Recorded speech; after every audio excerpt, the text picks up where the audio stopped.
Have you ever wondered what it feels like to be adored by millions, yet feel completely alone?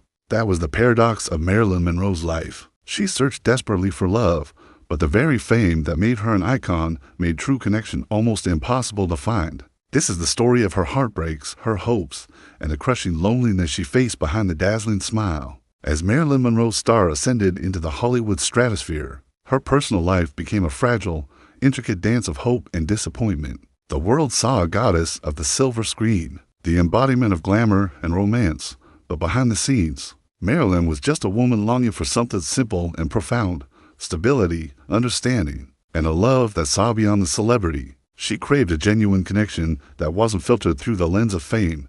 In 1954, it seemed her wish had come true. She married baseball legend Joe DiMaggio, and the world swooned. It was the ultimate fairy tale: Hollywood royalty uniting with sports royalty. The press couldn't get enough, painting a picture of an idyllic American dream couple. But the private reality was a stark and painful contrast to the public fantasy.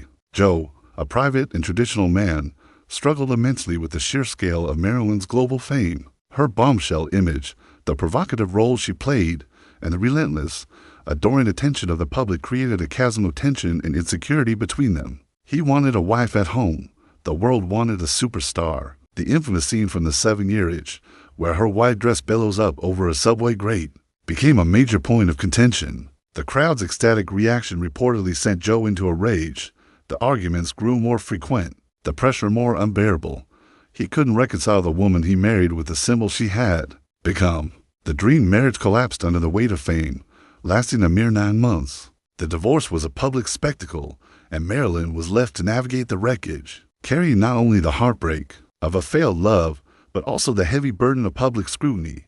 After the split from DiMaggio, Marilyn retreated emotionally. Every move she made, every new acquaintance, became front-page news. Her private moments were no longer her own. They were commodities for public consumption.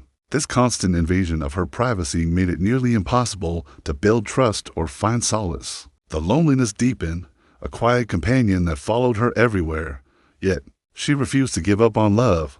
In 1956, she found a different kind of hope with the celebrated playwright Arthur Miller. This wasn't a union of icons in the same way her marriage to DiMaggio was. This was a meeting of minds, a chance for something deeper. Marilyn hoped for an intellectual partnership, a safe harbor where she could be appreciated for her intelligence and sensitivity, not just her looks.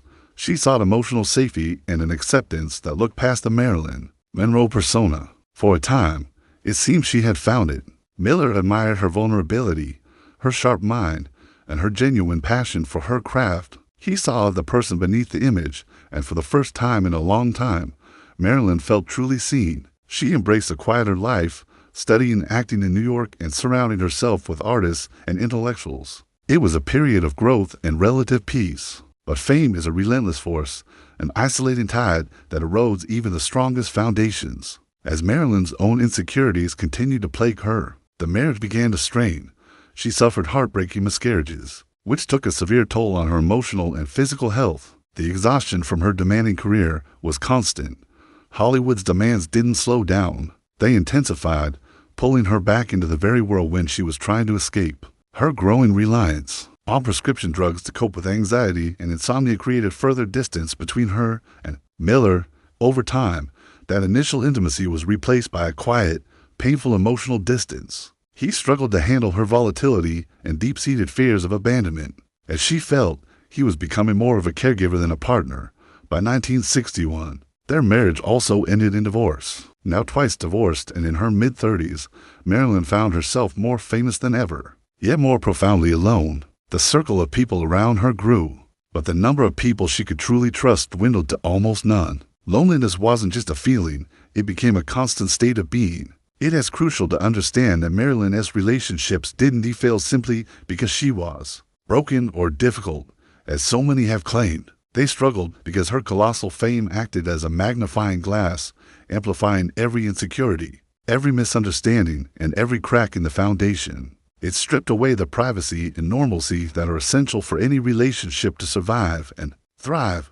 Love, for Marilyn, wasn't absent, it was a constant, desperate search. But it was always complicated, fragile, and ultimately overshadowed by the inescapable persona of Marilyn Monroe.